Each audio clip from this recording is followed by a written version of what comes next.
Ce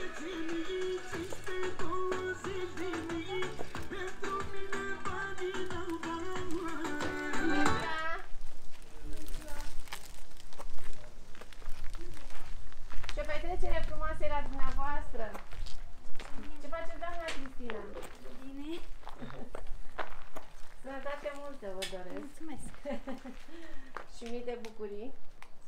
Ana este numele meu, vin din partea echipei surprize HHB pentru că cineva a vrut să vă surprindă frumos astăzi. Chiar ne-a surprins. Da? La planificații să zic. Da, ați văzut? Am venit noi să dăm startul. Da. Să postăm pe internet și să vă spună lumea la mulți ani. Mulțumim. Cine credeți că ne-a trimis doamna Cristina? E o zi importantă astăzi, pentru că schimbați prefixul. Și mă bucur că sărbătoriți așa cu fast, pentru că nu în fiecare an împliniți 40 de ani. Mulțumesc! Arătați din ce în ce mai bine. Sunteți ca vinul, din ce în ce mai bun odată cu trecerea anilor. Cine credeți că ne-a trimis doamna Cristina? Cine credeți că vă iubește mult? Prietena mea și sora mea, Ioana.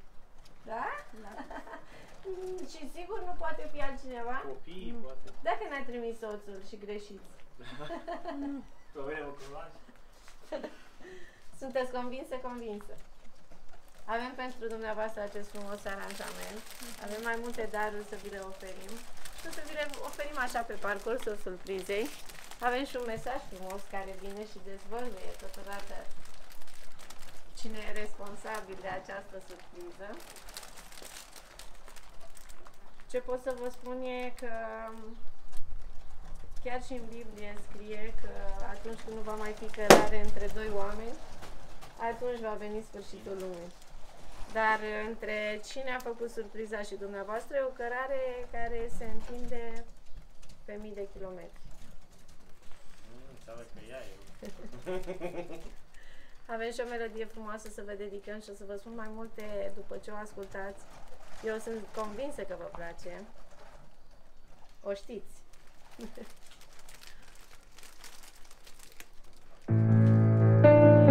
Vreau să încep cu sincer mulțumesc. Ai fost acolo lângă mine să te asigur că zâmbesc. Ai fost umărul pe care am plâns, dar și fata lângă care nu mă mai opream din râs. Câte amintiri avem împreună și de câte ori ți-am zis că ești nebună. Vreau să înțelegi că orice s-ar întâmpla, te iubesc, fă, ești viața mea. Ești cea mai bună prietenă mea. Aș da orice să rămânem așa. Ai fost și la rău, ai fost și la bine, mereu împreună, mereu lângă mine. Ești cea mai bună prietenă mea. Aș da orice să rămânem așa. Ai fost și la rău, ai fost și la bine, un înger ce-a fost mereu lângă mine. Mereu lângă mine, mereu lângă mine.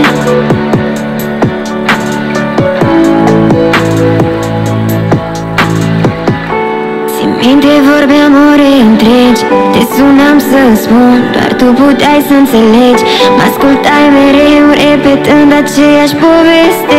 Râdeai de mine și-mi ziceai, fată, treci peste.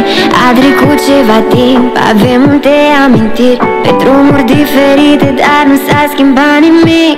Vom fi prietene mereu, indiferent de ce va fi.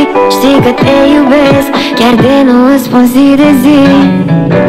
Ești cea mai bună prietenă mea. Aș da orice să rămânem așa. Ai fost și la rău, ai fost și la bine, mereu împreună, mereu lângă mine. Ești cea mai bună prietenă mea. Aș da orice să rămânem așa. N-a mai fost nevoie să vă ținem în suspans, pentru că știți încă cine ați fost dumneavoastră și cine a fost lângă dumneavoastră în momentele cele mai grele și cele mai frumoase totodată. Am avut bucuria să aflu lucruri extrem de frumoase despre dumneavoastră. Ați fost descrisă ca fiind cea mai de încredere persoană pe care o știe și deși are rude și alți prieteni în România, la dumneavoastră a găsit întotdeauna sprijinul pe care l-a căutat. Avem și un mesaj care însoțește surpriza. care spune cam așa: sora mea bună, îți spun așa pentru că mereu te-am considerat mai mult decât o prietenă. De 6 ani de când ne-am cunoscut, am învățat de la tine ce înseamnă sprijin necondiționat. Am învățat că Dumnezeu lucrează prin oameni, iar bunătatea de care ai dat dovadă e tot mai rar întâlnită. Niciodată nu mi-ai judecat alegerile. M-ai ajutat atunci când aveam mai mare nevoie, chiar și fără să-și cer asta. Ești specială în viața mea și, indiferent de distanța care ne desparte, prietenia noastră nu va avea sfârșit. Am vrut ca astăzi să dovedesc cât de importantă ești pentru mine și pentru familia mea. Meriți și tu o bucurie să simți că în viața cuiva prezența ta a făcut diferența. Îți doresc ție ce îmi dorești și mie. Să te bucuri de reușitele fetelor tale, să te înconjori de oameni care țin la tine, să fii sănătoasă și să nu te îndoiești niciodată de loialitatea mea. Te iubesc, sora mea. Îți mulțumesc pentru toată încrederea pe care mi-ai arătat-o și îți voi fi și eu aproape la bine și la greu. Știu că e greu să găsești un prieten adevărat într-o lume tot mai rea, de aceea îți doresc din suflet tot binele din lume. La mulți ani fericit! Surpriza vine cu mult dor din Belgia, din partea Ioanei. Mulțumesc! O iubesc! Ce părere aveți de gestul acesta frumos de prietenie venit de la mii de kilometri distanță? Cuvinte de...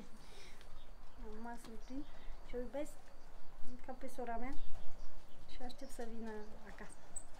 Știe că sunteți departe de locurile în care v-ați născut și în care ați trecut și totuși ați găsit aici o prietenă și o soră care promite să vă fie alături, necondiționat.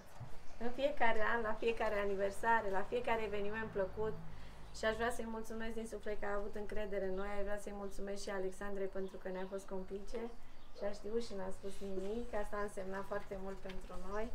Sunteți iubite de foarte multe persoane și de-abia de acum încolo o să vă dați seama mai bine. Sunteți la cea mai frumoasă vârstă a tinereții, pentru că viața continuă și încă sunteți tânără și aveți multe de demonstrat și sunteți mai frumoasă ca oricând. Aveți această strălucire în ochi pe care ați dăruit-o și fetelor dumneavoastră. Vă doresc din suflet o zi de naștere de neuitat. Fericire multă și prietenia aceasta mereu să fie în sufletul dumneavoastră.